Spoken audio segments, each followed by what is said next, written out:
for most of you here and also those watching live, this is going to be a very important and a very key panel discussion. One of my day jobs, I don't have that many, but one of my day jobs is helping some content creators finance their productions, their ideas. And it's not easy. It's not easy even if you are highly experienced, let alone if you're coming into this space. Finding and building relationships with people who can help you and can actually contribute to your production is, it's not impossible, but it's very hard. So being able to see and meet people like Lan, Joe, Krysanne, and Nicole is fairly rare. These types of people are very hard to find, so I think we need to make the most of this panel discussion today. So, we will start with the first question, and I'll address it to Krysanne. Krysanne, if females are starting out in the film and video industry, is it necessary for female producers and writers to focus on feminine-centric subjects and characters in order to get an initial level of status and credibility within the industry? It shouldn't be the case, but I think it is, to be honest. I think you are able to push a different agenda if you're also, have a specific point of view in terms of the agenda. I don't actually agree with that, female writers should be able to make a huge action film, right? From the bat. But why do they always have to prove their worth coming up through a different system? So whilst I don't think it should be the case, I do think right now it is the case. I'm going to ask the same question to Nicole. I absolutely agree. It is very, very important to support female content. First of all, I wanted to thank this wonderful event, the organizers. I flew all the way from Dubai, and this is actually the first time that I'm flying for 1.5 years, so I'm super excited. So going back to the question. So I started my journey in film about 3 years ago, and I invested in 2 projects, and the first one was very much female-centric. It's called Beautiful Life of Women. It's about the empowerment of women in the Middle East. That's how I started. I started investing in female-centric subject, and I think it's very important. It's important to be able to then support the growth of female talent and female entertainment content, through directly in this context. Thank you. Thank you. Lan, it's long been known that there is a disparity between the numbers of females in the world and the percentage of roles that females play in the production industry, both in front and behind the camera. Do you think this disparity is now equalizing between male and females, particularly as within the streaming industry?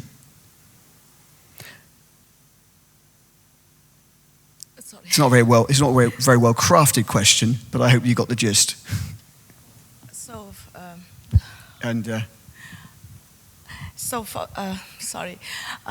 Hi everybody. Thank you so much for letting me here to be able to express my voice or my opinion about. I'm very new in this field. And the moment when I think when the COVID start, and live streaming is something very important, and there's statistics that there are more females using social media, and it's very important to have some education how you make you follow the right track, the right content, the focus, and make some social impact. So therefore I step into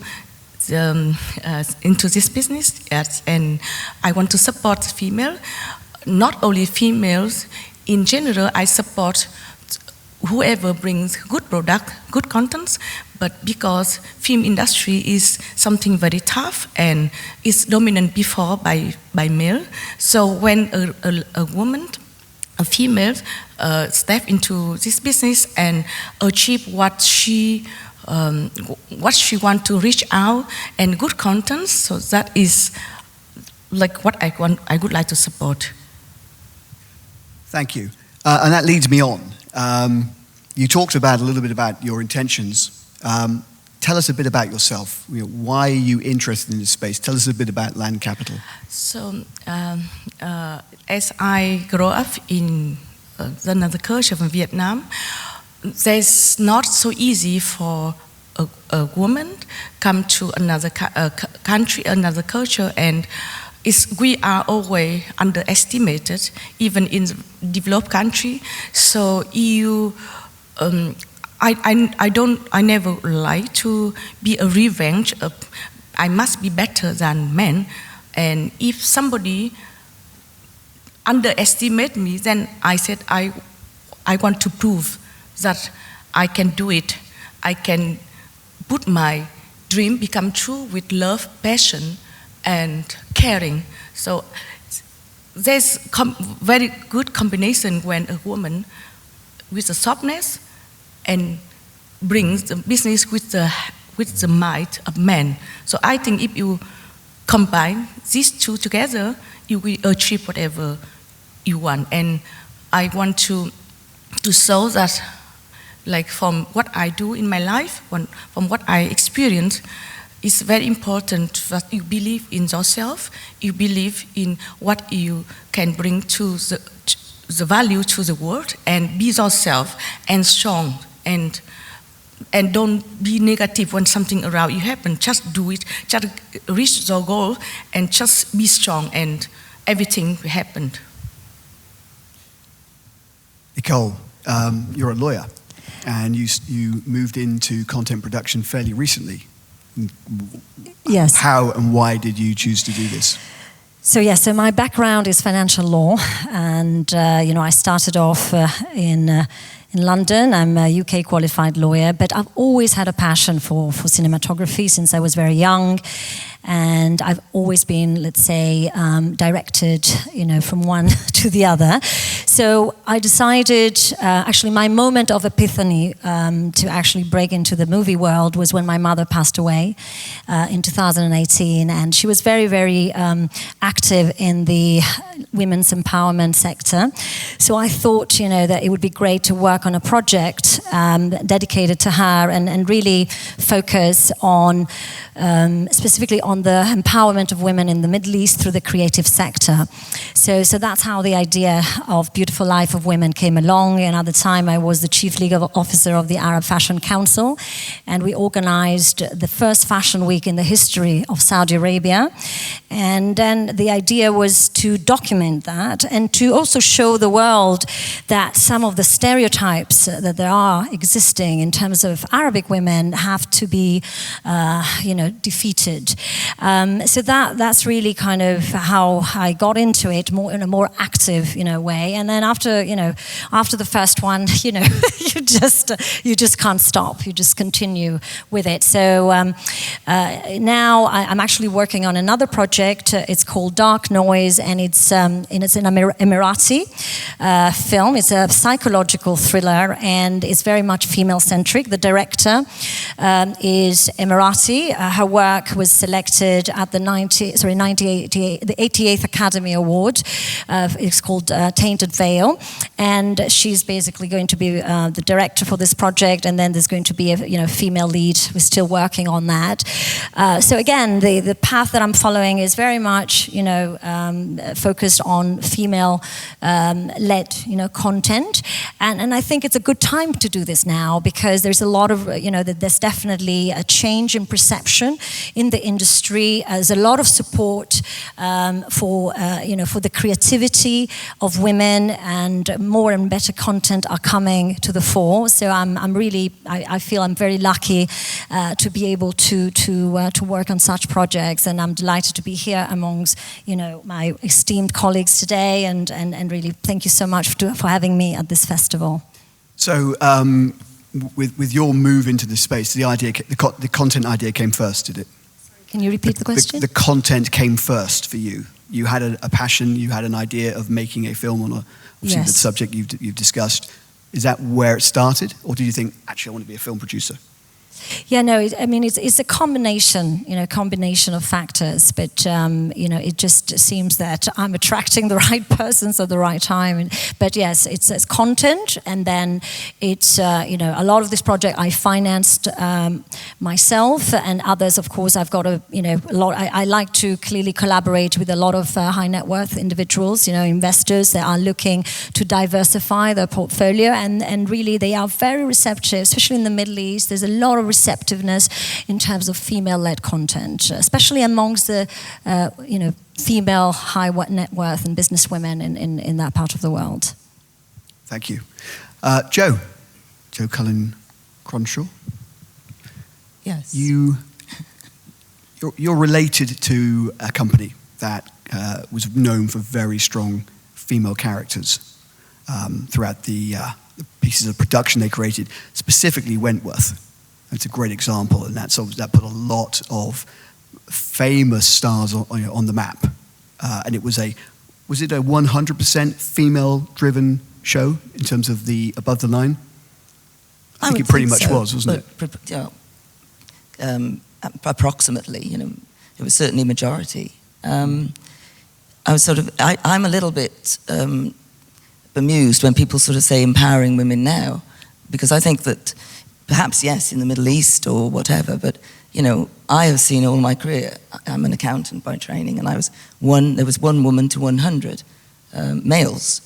And I never really felt prejudiced or what have you, but we've been empowered since the 60s, when women were burning their bras and everything. So I think that you can't generalize across the world. Certainly Reg was all for having strong female characters and strong female management within the actual company. So when you say Reg, you're talking about Reg Grundy. Reg Grundy, yes. His wife was his by his side. She acted. She helped. She was beside him throughout the whole career. He was the genius. We all accept that. But they were a partnership, and she was in Neighbours for a long time. She's been part of the business. She does her own things. We've never really felt left behind because we're women, and I don't really buy into this. We have to invest in women because they're women, because there are women and women. I've had as many male supporters, in fact, probably more male supporters than I've had women supporters in my career. So, and I think there's a danger of just generalizing things. I wouldn't want to. I don't like the idea of boards of directors having to have women. I just want good people. But I think we've seen a lot of the negative stuff now coming to the fore. You can't be a rubbish bloke and still stay up there.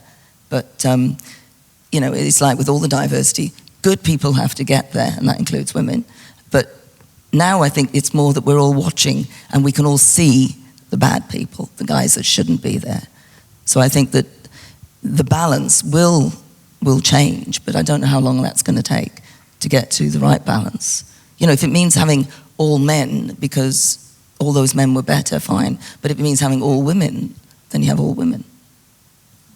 And I think that goes across everything. Agree. Krysanne. Yeah. So Krysanne, we met, about 5 years ago in Cannes? Correct. On a sunny afternoon. And I've been hounding you ever since, pretty much, I think. Tell us about Viewpark and the other projects you're working on, because I think you have some pretty game-changing ideas when it comes to financing and distributing content generally. No, I'd love to talk about it. I set up Viewpark a couple of years ago, just before COVID, really, specifically with a mission to drive content with a diversity angle to it. Diversity across the board.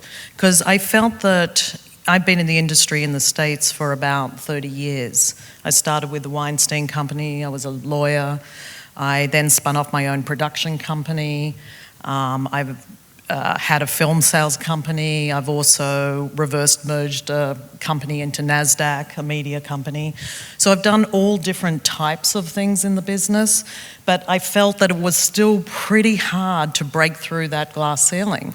And, whilst I feel encouraged by the fact that there is more, female-led, and obviously I felt like I had to step up and be female-led to make it, more of that happen. But I still feel like we're, kind of fighting a bit of a battle, The other thing is, with my company, I wanted to create content, be financially independent, be able to make decisions with distribution and not be tied to one, because the world moves very quickly. So I always wanted to be very nimble on the financing side, nimble on the distribution side, and across the board on production side. And so at the same time, when I set up this company, I also did a joint venture with a technology company, because I felt like we also had to keep abreast of the technology. So we've launched several mobile apps. Today we announced a partnership with a company that creates, it's kind of like Giphy with sound, right? So it's like little short video, but with sound that's embedded with all the social media platforms. But it's also powered by emotional intelligence. So we're kind of like on the cutting edge of things on the technology side, but believe me, that's super hard as a female-led company to actually position and be in that world, It just is a male-dominated world, We have probably $100 million worth of production in the pipeline. I would say we're skewed slightly more towards diversity than, but we look for good content across the board, across the world. But, just a very practical, case, like even last week I was on the phone. We have a project with the Saldana sisters, Cicely and Zoe, and we're on the board with one of the big major agencies, whose name I won't say, but it's one of the first 3 letters of the alphabet. And we have a fully financed film, and they kind of struggle to give us a female director. So if that's happening in Hollywood right now, then it just really goes to show that we've really got a long way to go still. You mentioned director and directors. Catherine Bigelow, 15 years ago? And then again, that's crazy. We have 2 female directors in, I don't know I should have researched it, would have helped. But what's about 15 years? What's going on below the line for female talent? Well, I'm happy to answer that. I don't want to take over, so you guys jump in. Pass it back. But, the bottom line is there has been more movement below the line. And we've always had a very good contingent of below-the-line female talent, And also I've had a documentary company actually founded by 3 women, and we ended up calling ourselves Cactus 3 because we were 3 prickly women in the industry that wouldn't say no for an answer, But we, throughout that company, we always had a lot of really good, documentarians as well as below the line. And on the feature side, there's a lot more cinematographers, but a lot of people still struggle to get further and take that next step, right, as directors. So we do hear about the ones that make it, yeah? But, there's a lot that we're just trying to really just support. The other reason I set up Viewpark is because I really wanted to be a home for artists, right? So it wasn't like a one-hit wonder, like make the film and then, then what happens, right? We wanted to basically support an artist or a director through their career. So we've taken on a couple of female directors who are writer-directors, and we're basically, helping support their entire career, Nicole, I'm going to pass that question to you as well, below the line. What's happening? Sometimes it's difficult for me to hear from this angle here. Do you mind just repeating the question specifically? Below the line. So what impact are females increasingly having below the line? Sorry, I cannot. In production. So not the stars, but the people actually making the production, so the producers, below the line the production. directors. Below the line production. Yeah. So what is it? So what's your question again? What's changing there? Are What's you seeing changing? more females taking key roles in Yes, production? no, absolutely. I think this is happening. We are seeing this, and we're seeing it in Hollywood. Through the drive also to launch cinematographic project with top female talent.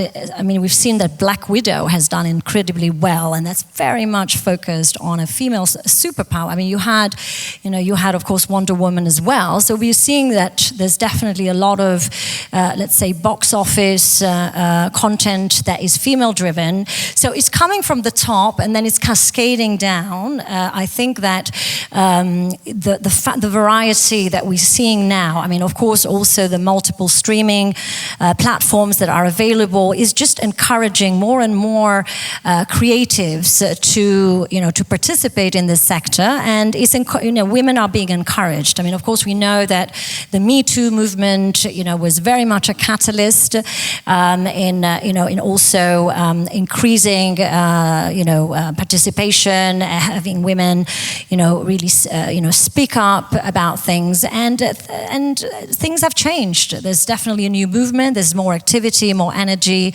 and I'm seeing it all over the place. So I hope that I've answered the question. Sorry, sometimes from this angle the audio is a little bit echoing. Sorry about that. Thank you.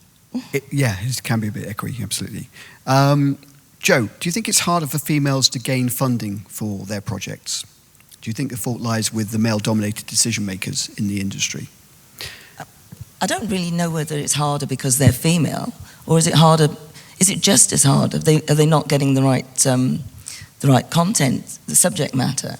If you go back to 18th, 19th century, female writers used pseudonyms as males. So realistically, could you put yourself in with a male name? I think the content, the quality of the content, is the problem, surely, because there isn't a prejudice on that level. There's a prejudice maybe to get the higher positions, but if you've got good content, then you're going to get backing from people, because the subject matter is critical. And maybe we women are too serious. Maybe we're always wanting to give a lot of points. Reg was about entertainment and entertaining people. And I just feel that we seem to be always having to make a point. And a lot of people who ever talk to me off stage, and I will tell them, my days are very hard, and I get to the end of it. And if I told you what my watching list is, you'd be horrified. Absolute rubbish sometimes, because I need something that just takes my brain out of the dire stuff. I used to watch lots of news, and like most people, since COVID, I really have to avoid it, because you really don't want to take yourself down that road. So I think perhaps, you've got to look at people like Reese Witherspoon and Sandra Bullock. They've been around making entertaining, very entertaining content. So maybe maybe women are trying to make a point too much. Maybe we need to step back. I mean, I'm not a writer. My Joy Chambers Grundy is, and she does very powerful. She's got about 6 very powerful novels, which are of the epic kind. Going through different wars, World War I, World War II, and they're the quality of the old styles that we used to have, where you follow a family. Your Downton Abbeys, if you like, but from an Australian perspective. We've had problems. We'd like to serialise some of them, and we have problems getting people interested because it was a fashion. It's not the right moment for that kind of content. Well, then now we've all seen Bridgerton suddenly come up, and we had, what's it called, Fires. There was one that the BBC did. I think it was the BBC with Canada. So I think a lot of it can be fashion, not necessarily because you're women. I think then I go back to generalisation. You can't compare women in Saudi Arabia, Dubai, or whatever with what Western women face. So I think we can't narrow down the reasons for something. I would like to think that a good story will get the financial backing. Krysanne, kind of staying on the same question, but do you think there's any Is there a different type of approach that females should be adopting to push through any resistance? Should they be taking a different approach? They shouldn't have to take a different approach. I mean, that's what I'm constantly saying. We shouldn't have to take a different approach. I mean, luckily we do have people who really, really are out there championing for, female directors and female talent and female writers. So, I mean, certainly I agree with you guys. The tide is turning. That's really great. But no, I mean, I really feel like would be wrong for me to say they should take a different approach. They make good content and they should be recognized for making good films. I mean, I've worked many, many years, like even Agnes Varda, I basically distributed all her early films, but it took 20 years for people in America to say, oh, Agnes Varda, whereas we all knew her husband's films, So it's not that females haven't been doing amazing, amazing stuff, but it's just now that really, I think there is starting to be a more level playing field, But would you want to achieve if it wasn't a level playing field? Would you, rather than bias it towards the women, you're saying take a different approach? Well, listen, on both, what we've had to do is actually be a little bit biased, right? We've actually not been unashamedly biased in order to try to support and, bring everything back to a ready playing field. I have to say in Australia, because I'm also Australian, I mean, the Australian government has done pretty well, right, at supporting, female projects because it's government-led projects.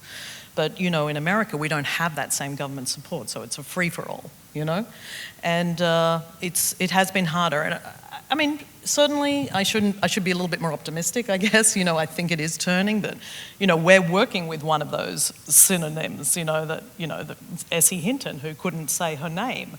So we're actually doing her last book and making it into a film. Believe me, it's still an issue for someone like that, Lan, you've got an absolutely innovative approach to financing people. Yes. Mostly when one goes out for financing, the organization or the individual one's speaking to tends to be looking through the business plan, tends to be looking at the financials, tends to be looking at the ROI, tends to have a relatively short-term approach to financing. You have a very different way of looking at your investments and the people you invest into, don't you? Perhaps you could talk us through how you invest, what you look for, and how the decision is taken. As 2 days ago, I had a panel that I invest in people, and they will be not different between male and female. And I invest in good people, good contents, or good project with good impact. People are the most important element for any success. But if a female come to me, she has amazing project, and she needs support from me, and she stepped in the business that dominated by men. I think I will a little bit support her more than a man if I have to choose at that time. But normally, I'm sorry, but yeah, women still need a lot of support. And I, as myself, through experience in life, sometimes I feel I need somebody to support me, and it would be amazing if a female understand me and support me. So this is the core of my investment. I think definitely there is a need for more women mentors, to be honest. Sorry? Mentors, yes. Mentorships yes. are super important. Yes, so I always to support the people that believe in themselves. Yeah. And because a lot of women or male or female, they have amazing talent, but they don't believe in themselves. So right. I'm the one who sees the value and say, you can do that. Look at me. I was housewife. I came from another culture, and I was underestimated, but I find myself, and now I can do it. I achieved things that I couldn't believe that I can do. So yeah, everybody can do if you put the love, the passion, caring. Caring is very important for everything because a small detail make big difference. Small details make big difference. And when I invest in people, I invite them to my house and I see how they behave. So just small thing, I can decide, no, this one will never bring success. But if somebody care about things around, it means that they care about the business. So yeah, this is my way. And I support and I bring, and I don't think about first the profit. Because when you make something good, the good business come, the money come after. But if you just run and think about the profit, it's not my way. Of course, business should make money, but fortunately, I follow my way and I achieve what I put in my dream. Now that's very inspirational. So, no, I mean, I do think that clearly there are multiple factors to be taken into account, which is a combination of content, personalities, again, it's a personal, I mean, clearly each investor, each financier would have its own points that they prioritize on. But I mean, in my case, I do think, I mean, the point I want to make, and this is my personal view, is that women do need to be supported in the entertainment sector. We've known that statistically we've had fewer female directors, fewer females who were able to really break through the glass ceiling. If you look comparatively at other sectors, it can be accountancy, can be law, can be banking, they're very male dominated, and they had to, in those sectors, you had to basically promote women. You had to basically, let's say, support them. And that's now, we are at a stage where you've got female CEOs, I mean, also from a political perspective, you've got great female leaders around the world as role models. But it did start, in those sectors, it did start with an extra hand, like an extra support could be legislative as well, from a legislative perspective.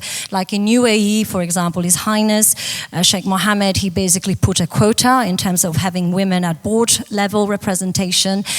So that's what was done to be able to basically get women break through the glass ceiling.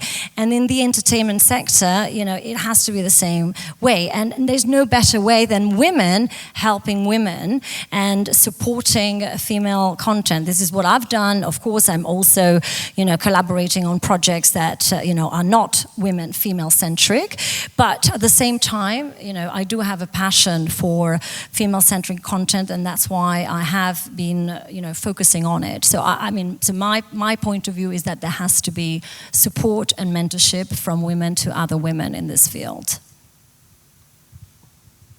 You might have noticed there's quite a large plaque up there which says the Monaco Streaming Film Festival as opposed to the Monaco Film Festival. So we're all about where the world of content, of production, of distribution, of enjoyment is going. That's our focus. Do you think Krysanne, to you, do you think the world of opportunity within streaming and on demand is going to level the playing field, or at least go some way towards leveling the playing field? I mean, there's an increased amount of content, increased amount of demand, and that gives us a greater opportunity. So it's really an opportunity that we all should, step up and try to, put into effect. I also have found there are a lot more women gatekeepers at the new streamers, which is fantastic, both internationally and in the US. So, yeah, I mean, there are more opportunities and, guys, we have to kind of support that content going in there. Same question to you, Joe. About the level playing field, yeah. I think this is a huge opportunity. Streaming, you don't have to be out there visually. One of the bad things about my generation coming through was there was the stereotype 50s, with the little wife at home. And then it progressed to being, the beautiful woman. And I still see something that I don't like, and even on the business channels, that in order to be a top female presenter, you need to be looking like a Barbie doll, and yet we've got people like Kate Adie on the Sky channel, whatever, doing documentaries out there in gumboots and everything else. And I still see this coming through, particularly on the American channels, that you still have these women who are really not what I would say real women. And yet some of them are really, really very bright, and I find it a shame that they end up dressing or presenting an image that's still stereotyping. And I think until we stop allowing ourselves to do that, or have that done to us, that's really where women do have to stand up. And I agree, there's probably still some bullying going on, but at least now, if you do put a flag up, you have somewhere to go. People do listen if you put a flag up. So I think that until, as I say, women stop allowing themselves, the ones who've already made it to that level, because they're the ones that you want as your mentors. And I wouldn't want somebody who's doing a stereotypical image to be a mentor for me if I was young. I want somebody who's out there being authentic, real, who I am. I'm bright, I'm okay, I don't need to look glorious. That doesn't mean you've got to go the other way, obviously, but it shouldn't be a row of that type of image, because the male presenters don't do that. They certainly don't. They don't get picked on that basis. I mean, also, I just have to say, just before COVID, I have a gay male business partner, right? So the two of us did our rounds at all the streamers, Apple, blah, blah, blah, blah, Netflix, Amazon, everyone, right? We just did the whole circuit. And we would sit in the room, I would ask a question or I would say something, and then the gatekeeper on the other side would direct their answer directly at my business partner. And at a certain point, he was like, listen, Krysanne asked you that question, So it's just like ingrained. That kind of bias is very ingrained. It is. It's kind of interesting. It's still there, and that's an old-fashioned attitude. Yeah. I mean, I always remember turning up at one site for an audit, this is many years ago, with 2 6'2" lads next to me. And we walk in, of course, my name is Joe Cullen, and the guy comes out to greet. It was a big audit, we travelled around the country and stuff, and he came running out, and he looked at one of the guys, and he said, who's Joe? He said, no, he just said, he picked on one, he said, you must be Joe. Right. And the guy is absolutely trying to hide their laughter, because, they were my mates, and then he said, first thing he said, actually, we need a comptometer machine for you. And I looked at him and I said, I wouldn't even know what to do with that. For those of you who don't know, it was a horrible machine that people used to add up on before whatever, I don't know. But it was an amazing machine that I never understood, and I didn't deal with it. But he immediately thought I was the operator. Right, exactly. I mean, he cringed for the rest of the week. Yeah. I'm going to point you to the sign again, a little bit of advertising again. The other word, or the last two words, are film festival. So I have a question about film festivals. Okay. To Nicole. So Nicole, do you think females should create film festivals and events and screenings solely focused on products created by and financed for females? I think it's good to have these options, and I think it's a positive step to enable a greater variety, greater optionality for female creatives, female-led content to be displayed at an audience, but not only exclusively. I think that if there is that option, I think it's positive. I think it can be constructive, and it can be encouraging more and more female to to display their talent. And I'm just going to highlight, for example, clearly also looking at things very much from a Middle Eastern perspective. And as you know, as Joe was saying earlier, I mean, clearly there are differences, you know, depending on the jurisdiction where you're based. You know, there are different levels of, let's say, evolution and situations, and we need to take that into account. But for example, there's a lot of ladies, you know, in the Middle East who would be very happy to, you know, to really undertake a creative sector, but they might be feeling more comfortable if their work was displayed, you know, at a female, organized festival only for female work, you know, and having, you know, that opportunity, I think it's inclusive, it's good for diversity, and it's, you know, so I'm definitely very much in favor of that. Same question to Krysanne. I don't think it hurts to have female-led or female-financed film festivals, the whole thing. But I think most festivals now are on notice, right? So they're all being super, super aware of the imbalance, and they're all making an effort. So hopefully we won't have to, you know, have a particularly separate festival, except other than to celebrate it, right?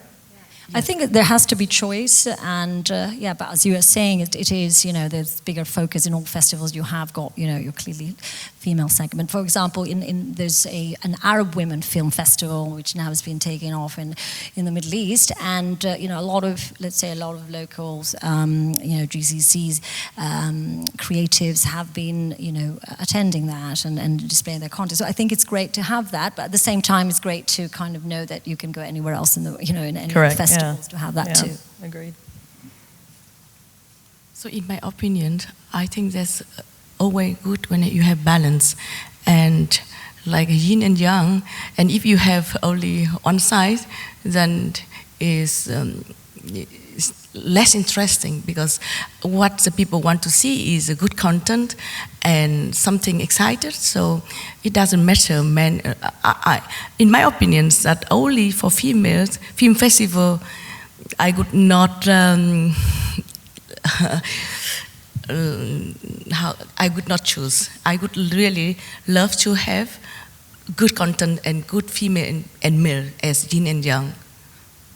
Goes back to generalization as well, because even if you have a female film festival environment, not all females are the same, as we now know. You know, you have women who are confident and successful, and you have women who aren't so confident. I can clearly see the need in somewhere like the Middle East, because there's a comfort thing, and it's probably not, you know, they can mingle more freely than they could.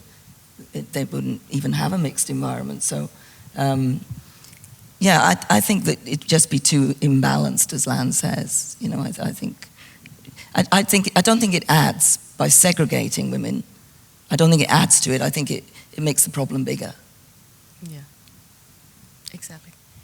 Let's just one back to Lan, and it's more about Lan Capital. So Lan, you are a self-made entrepreneur. You've created Lan Capital. You are looking for projects to invest into. You're an early stage investor. What sort of projects are you looking for? And who do you tend to invest in? So as I say, I invest in people and good project and have a social impact. So if now I start to look into film industry, and because it's at the moment, social media is very play important role, and if I want to have some good impact, I should choose some good products, good projects, and from there I want to reach out to the world that, you know, follow the right track, the right way to bring success. So so I'm sorry. I just invest in people. And talking about investing in people, Joe Cullen, you took the crazy decision to invest into the Monaco Streaming Film Festival. Why on earth did you do that? I ask myself that question every morning and every night before I go to sleep. That's not true. That's not true. It's actually every minute she asks herself that. Well, I mean, I think the project is extremely exciting. Like everybody, you know, I've watched a lot of streaming. I've developed my own sort of sense of it now. I'm flicking away. I have about 300 channels on one thing. I never have enough time to find the things that I want to watch. But I just think that this is so new, so fresh. You know, the other festivals are all dealing out the same thing, really. But time is moving on, and now we've all learnt that we have choice. Maybe too much choice, but the younger generations like short and sharp, and I like being able to watch several episodes at a time.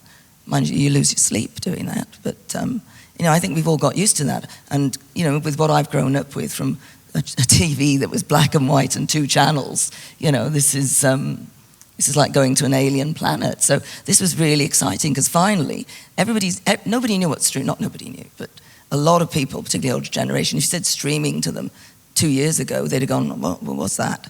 But now, having had lockdowns and things, everybody talks streaming.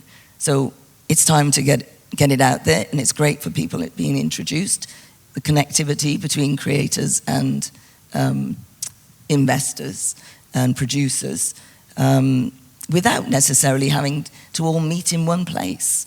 You know, certainly COVID has added to the interest of this. So really, that's what I saw. It was new, it was a different approach, and COVID made it even more relevant. So, you know, we could see with our own eyes. I just wanted to add that, you know, from a Viewpark point of view, we're very content specific. Like, we love good storytelling, things that move us, things that entertain us. But we're also platform agnostic a little bit, you know, because things change very rapidly. We actually distributed one of the very first films that was ever streamed, and it was in 2005, and it was on a platform called AOL. And it was AOL True Stories, and it was Ted Leonsis who said, listen, I've got this idea. You know, we should stream a film. And no filmmakers were willing to step up, and no producers or sales companies wanted to give their film. But I really felt like there was something to it.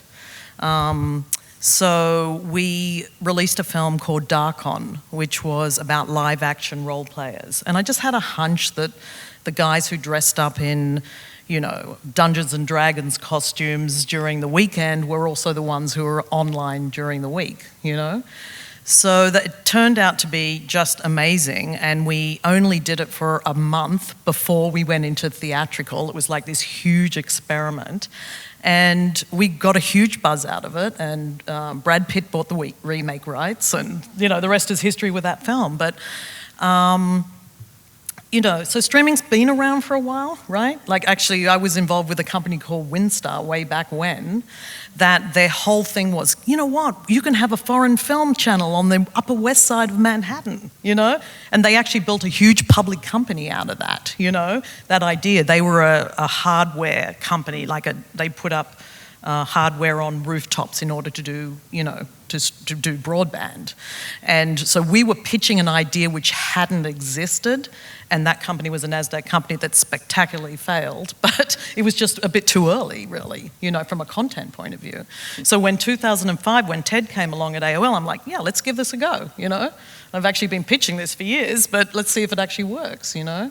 So, of course, again, the rest is history, you know, we all are very familiar with streaming, but, you know, I think it's super important to be aware of the current trends, and, you know, like I say, good stories live on multiple platforms.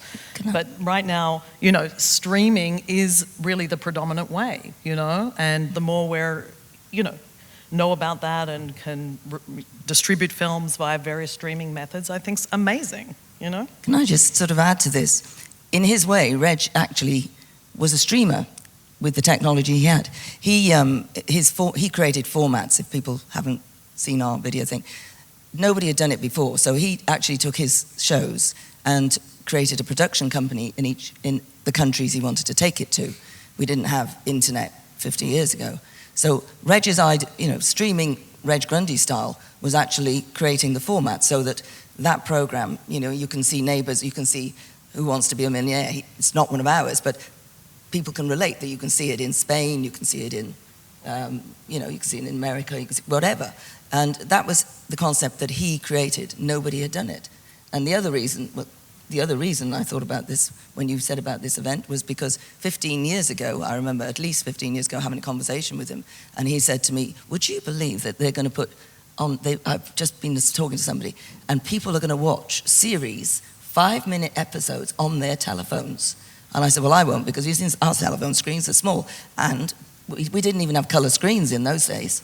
And he said, it's coming. People are going to watch 5-minute episodes, and they'll watch them wherever they want, when they want. So he already knew it. I think the only sad part is he isn't here to see and be part of this. So we're part of this for him. Great, thank you.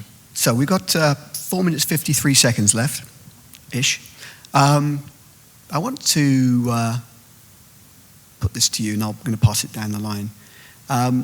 What advice would you give, Krysanne, to females wishing to produce, distribute, and importantly, get their content financed? Don't take no for an answer. No, really. I mean, it's just been my thing to everyone that walks in the door, right? You know, I mean, you have to be persistent, and you have to really believe in your project, and you can't falter on that, because people are attracted by your enthusiasm and your commitment to a project. And it's about never giving up, you know? I try to lead by example a little bit, but, you know, it's about really, really, knocking down on those doors and not giving up, you know? Being persistent. Yeah. It's a bit strange that you say that, because if you read Reg's autobiography, he said one of his pet phrases was, keep knocking on doors, keep throwing punches, keep knocking on doors. And as you say, don't take no for an answer. Eventually you'll find a door that opens. And have confidence. Have confidence, but be authentic and real. Because if you're not authentic and real, you'll get caught out. Yeah. I can tell you that for sure. Also being fearless, not being afraid of failure, looking at failure in a very constructive way. So it's a combination of persistence, authenticity, fearlessness, and just keep on following your dreams and having that passion to make it happen. Yes, I agree. The same. Okay, well, thank you very much. So firstly, thank you very much to the audience here today. I hope you enjoyed this session, and I'm sure you learnt a lot. I'd like to thank the panel for today. So I'd like to thank Krysanne Katsoolis from Viewpark. Thank you. I'd like to thank Joe Cullen from RG Capital. I'd like to thank Nicole. Thank you. And I'd like to thank Lan Tschirky from Lan Capital. Thank you. Thank you. Thank you. Thank you.